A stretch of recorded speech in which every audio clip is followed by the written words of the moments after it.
Let's go. Welcome to the Trusted Leader Show. I'm your host, David Horsager.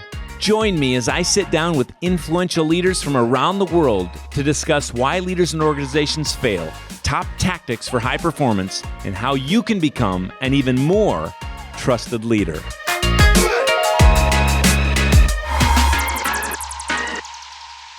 Welcome to the Trusted Leader Show. I'm Ken Svensson, producer of the Trusted Leader Show. And for this week's episode, we wanted to feature one of the amazing speakers we had at the 2022 Trusted Leaders Summit.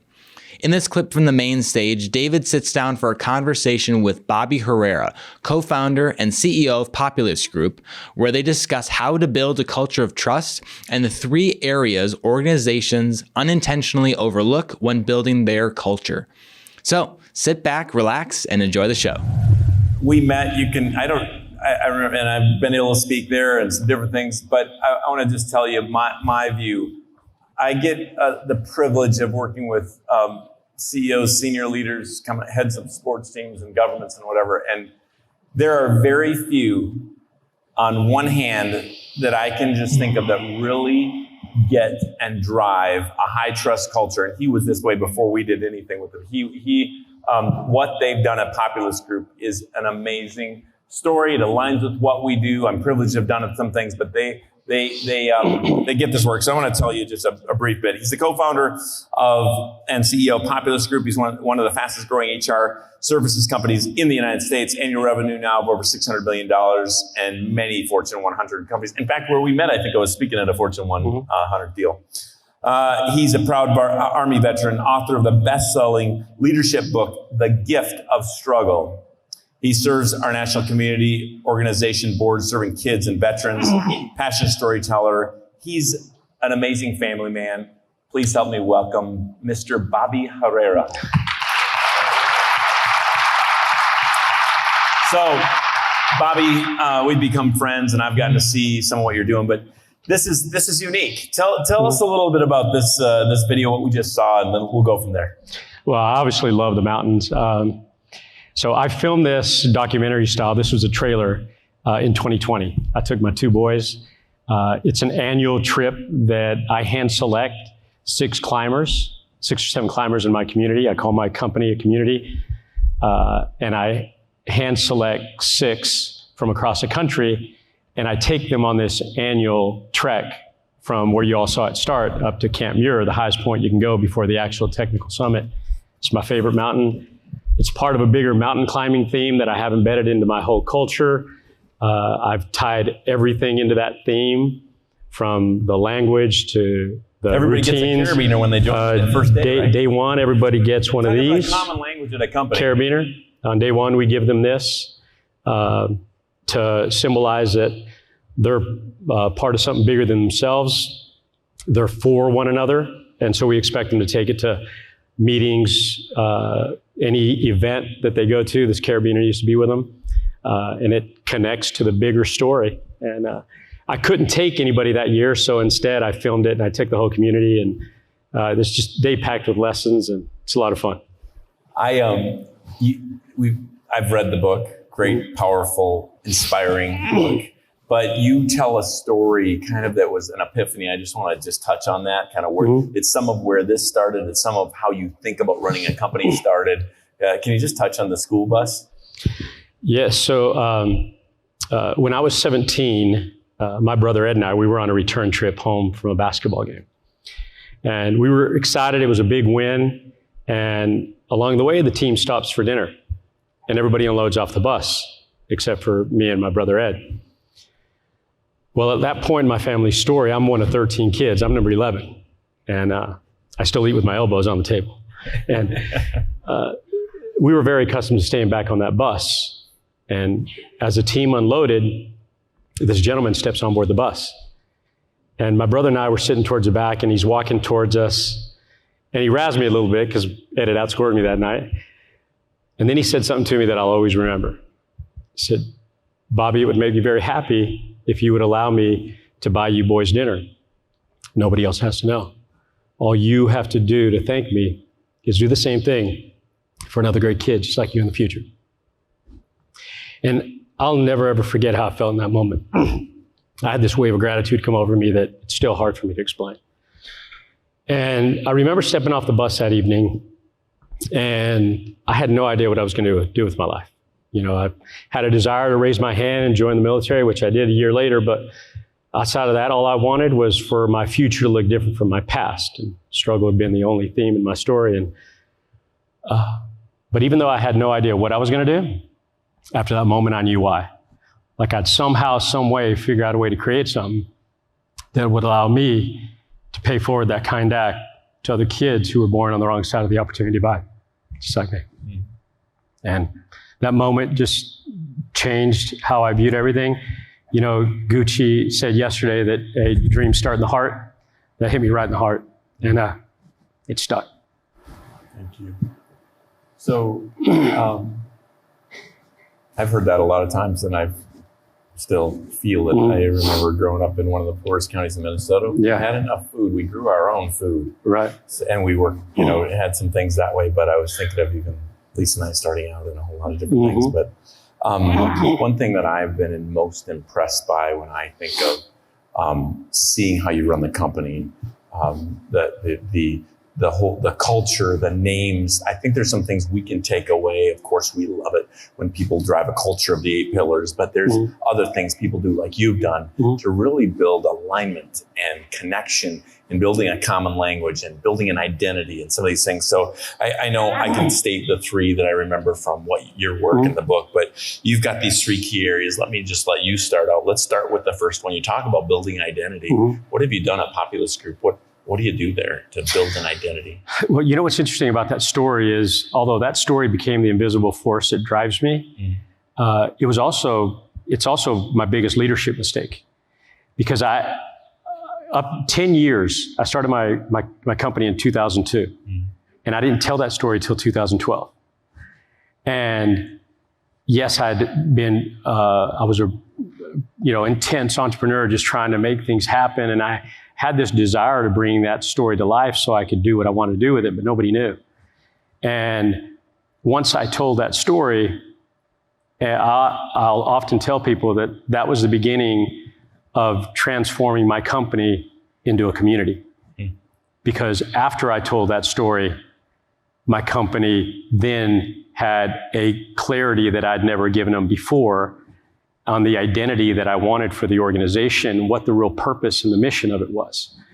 And up to that point, I hadn't done that. So, without that clarity, and you can't bring to life what you want for the organization, what you want to do with that story that you're building. Because in the end, that's what culture really is. Culture is a story that you're narrating, and everything that you do and connect to it are symbols and traditions and components of the story that you have to bring to life. And as a leader, you connect that identity together. So you start with this identity. Your number 2 is you have to have it guide behavior. Maybe even start with let's jump here. I'll jump around a little bit. Sure. Because tell us a little bit more about the symbols. Like, what are some of the symbols? What's it like? You're like, I've done work for Vanguard, and they're all, the ship theme, and it's all crew members and that kind of thing. And you have this, not that we all have to come up, you don't have to come up with these kind of things, but there are certain language that can bring people together, can unify around something if it's authentic. Tell us a little bit more about some of the language. Yeah. Well, this annual trip that everyone just saw a clip to, that's one of my favorite traditions. But I have other traditions throughout the year that complement the overall climate theme. So, for example, my version, every September, I give the Sherpa, and it's my version of the Heisman. And I give it to one deserving climber a year that best lived our purpose and our values. And so I will do symbolic things like that, like the carabiner, and we tell them on day 1, like, you were selected to make our story better. And we then guide them, that second part, guide and behavior, we show them exactly what that means. Most training and development initiatives don't last or even solve the root problem hindering an organization. That's where TrustEdge certification comes in. TrustEdge certified partners are equipped with a suite of tools to identify, benchmark, and close gaps in trust for good. Because when you solve the real issue, you get measurable results and a culture where people actually want to make an impact. So whether you're a trainer, a manager, an HR executive, or a leader in learning and development, check out trustedgeplatform.com and see how you can start solving the root issue and get lasting results in your organization. And now back to the show. So tell me what's a one expectation? I jumped on the team. I'm a climber now. Yeah. How is it different than working at wherever? I'm on the Populus Group team. Mm-hmm. What's the behavior you expect? Well, the three principles that we share with them from day one is we expect you to give more than you take, we expect you to speak from the heart, and we expect you to go off the beaten path. And for the first week, when someone joins our community, they do not do a single job task-oriented activity. Their first week is embedded and engulfed into our culture. And we call that our uncommon welcome. And so we will give them a very in-depth intentional culture quiz where they're literally calling climbers all across the country, learning stories about each other, talking about those different principles. And we have story after story that bring those to life. And Allison shared that, yesterday, like stories connect us. They inspire us. They give us meaning. And so that whole first week, they're embedded into it. And so we invest up front and give them the context that they need. And on the second week, when they start, they have so much context around why we do what we do and how we do what we do, that their ramp up time to productivity is, it's so quick because we don't have to then spend time doing it on the fly, and they don't have to guess. Yeah. So in this, I think this is interesting. I'm going to repeat it because I think it's replicable in your space for culture. So it talks about this culture ambition, number one, building an identity. There's specific bullet points to that, but if you have not built a very clear, specific identity, it's going to be really hard to win at culture. And we talked a lot, that's a lot of clarity. Mm-hmm. Right. Number two is you have to then take it to things that guide behavior. This is what Caribou did with the whole BAMA thing. BAMA. It's remember, got to learn all this other stuff we did. Okay, now, but every 17-year-old barista knows, be excellent, not average. Act with urgency. Okay, I should give them the coffee quickly. They like it quick. Mm-hmm. Okay, make a connection. I got to try to do that. I anticipate needs. I try to look for, they might want a napkin with it. They want water with it. They've created this, they've taken this and they've made this into behaviors, right? Not just, because integrity isn't really a behavior on its almost. It's great, but what does that look like, right? But what this means here. And then get us a little more on speaking a common language. Number three is speaking a common language. So the speaking a common language should help bring to life the identity and the guiding behavior, right? So I introduced a climbing theme, one, because of my passion for the mountains and mountaineering. However, the word employee just never, it doesn't mean anything to me. And so I started reflecting on some of my past journey, and, I still remember to this day, what it meant to be a soldier in the military. I still remember I worked for a summer at Disney, and there they call their employees cast members. And I still know exactly what it meant to be a cast member. And so when someone joins our community, I want them to be able to understand the essence of what it means to be a climber. And then we give them a climber number so they know exactly where they joined on our climb. And we do all our connection points annually around the summit. And everything interconnects. Our one-on-ones are called grips. And we'll often say, hey, how's your grip? A fundamental of climbing is having a great grip. And so I've just interconnected. It was just my corny way of helping make it something that's simple and palatable for people to remember. And everyone picks up on it very quickly, and it creates safety. Think about it. If anybody has one question, I might take one question here if somebody has a burning one or two.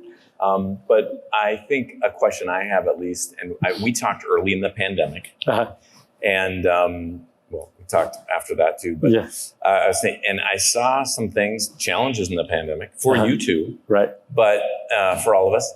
But you were doing some things, and I asked you what's working, and what are some of the things, something that work? Yeah, you and I talked about managing the VUCA. Yep. VUCA is a term that's, for those of us that have served, that it's an acronym for, volatility, uncertainty, complexity, and ambiguity. And one of the things that I learned in the military was when there's a lot of VUCA, when there's a lot of chaos, our responsibility as a leader is to slow the game down for everybody. And in simple application terms, all I did throughout the pandemic and all I continue to do is slow the game down to edit everything that is non-essential out of everyone's life and keep it just on the things that we can control, and then simplify all the routines that follow, the consistency pillar. I made sure everyone knew when they were going to hear from me, how they were going to hear from me, how often they were going to hear from me. And I just embedded all these routines, and I've just been tailoring the system all on. Like, we don't like surprises unless they're good surprises. So that's really what managing the VUCA is about, is editing everything out with the exception of the most essential things that you can control, slowing the game down, and giving people predictability on the communication. I remember one other thing you said, I'm going to say really quick. So we were talking about the VUCA and talking about what you did wherever. Anyway, that's not the point.